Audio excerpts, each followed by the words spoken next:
So one major field in business economics is microeconomics. And microeconomics is about economic analysis at the smallest scale, in this case, the individual.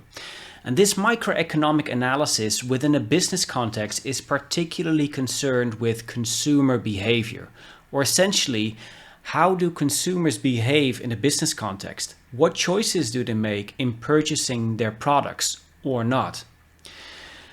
And this is also known as consumer choice theory. And consumer choice theory is essentially about utility. This is the key concept of many economic analysis, but in particular of consumer choice theory. Utility is the satisfaction or the value that a consumer derives from a particular product. The assumption here is that consumers are rational beings.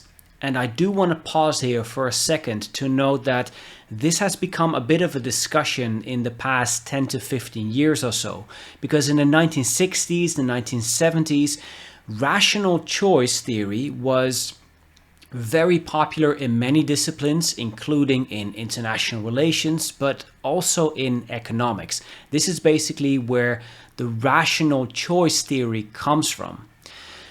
Nowadays, however, we know that this is actually much more complicated because we know that consumers are not strictly rational beings. We know, for instance, from psychological research, neuroscientific research, or research into the human brain, that human beings are not as rational as we thought or that we might even like ourselves to be.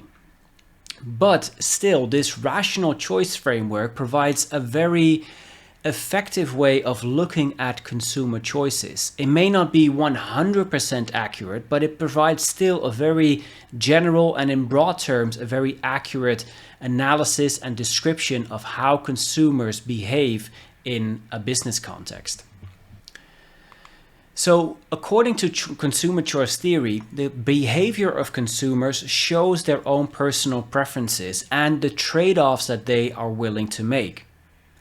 And crucially, consumer behavior can be plotted in a utility function that you can see here on the right. Utility functions rank the desirability of goods, and as such, they can be used to optimize pricing and marketing within a business context. So let's have a look at this particular example. This is a utility function of coffee and cookies. And essentially it shows the utility or the value that a particular consumer might derive from a cup of coffee. But this consumer also ideally wants to have a cookie to go with his or her coffee.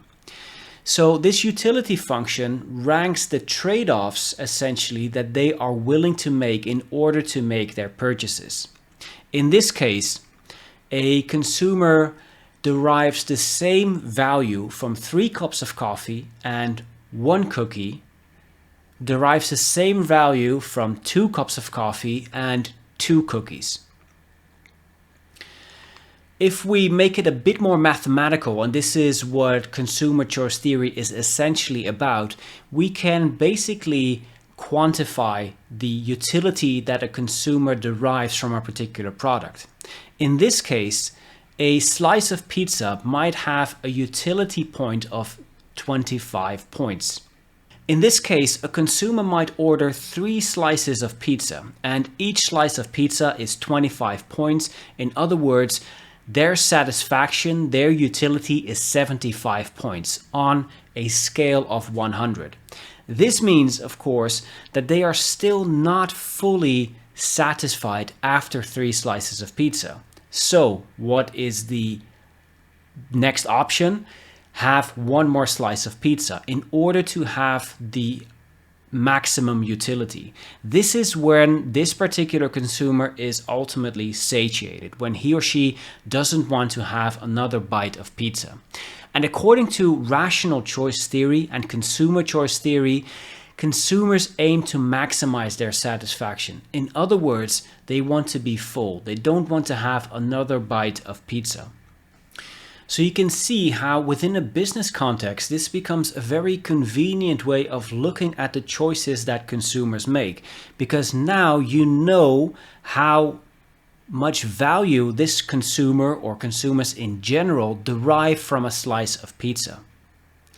Of course, this isn't about just one consumer, but ultimately you'd want to add up the values of basically all the consumers that are looking to buy your product and then aggregate it.